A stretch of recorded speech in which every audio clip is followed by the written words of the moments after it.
এরা 10টা কিতাব থেকে একটা কিতাব লিখে ফেলাইল, হয়ে গেল, কোনো তাহকিক নাই।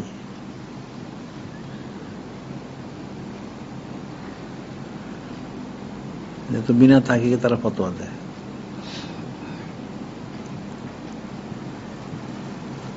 ইদানিং অনেকে বললো যে অনেকে যে কাঁকড়া টাকড়া খায় নাকি বলে, কতগুলো ওলামা ফতোয়া দেয় কাঁকড়া খাওয়া জায়েজ।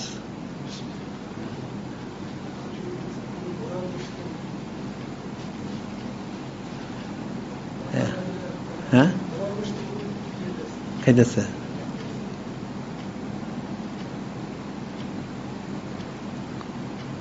আখিরি জামানা ফেতনার যুগ যে শুরু না, এটা পুরোটাই জাহির হচ্ছে,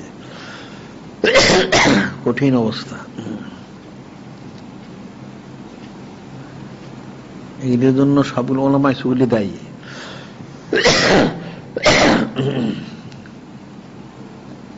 এটা সব হারামগুলিরে হালাল করতেছে।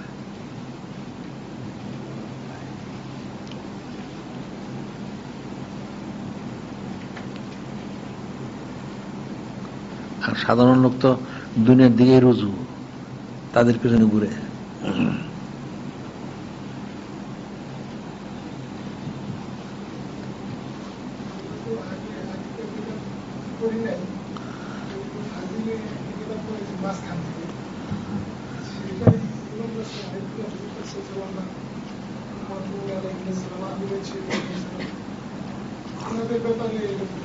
কিছুই নাই।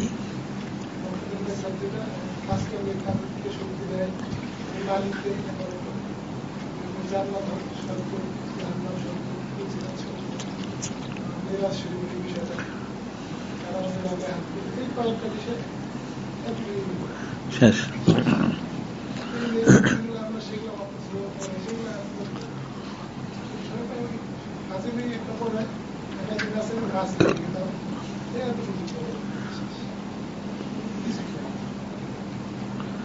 তো তারাও পড়ে নাই, সেজন্য তারা যা পড়ছে সেটাই তো পড়াইল। হ্যাঁ,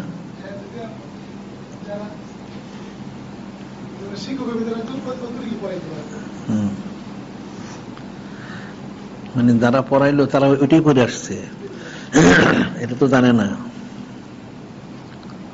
এই যে অনেকের কিতাব লেখা যায় নূরে মুজাসসাম হাবিবুল্লাহ হুজুর পাক সাল্লাল্লাহু, সোনার আব্বা আম্মা, ওনাদের সম্পর্কে কবরে জিজ্ঞাসা করা হবে না, জিজ্ঞাসা করা হবে না। মূর্খ লোক তো এটা বুঝে নাই।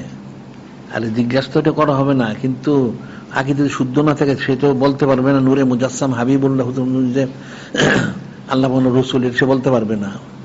তার আকীদা অশুদ্ধ থাকলে একটা জবাব দিতে পারবে না, এটা সে বুঝে নেয়। সরাসরি জিজ্ঞাসা, হাকিকতটা জিজ্ঞেস করা হবে। ওমাহাজা রাসূল, আমার নবী কত, নবীকে উনি কে, এটা সে বলবে কেমনে আকীদা শুদ্ধ না থাকলে?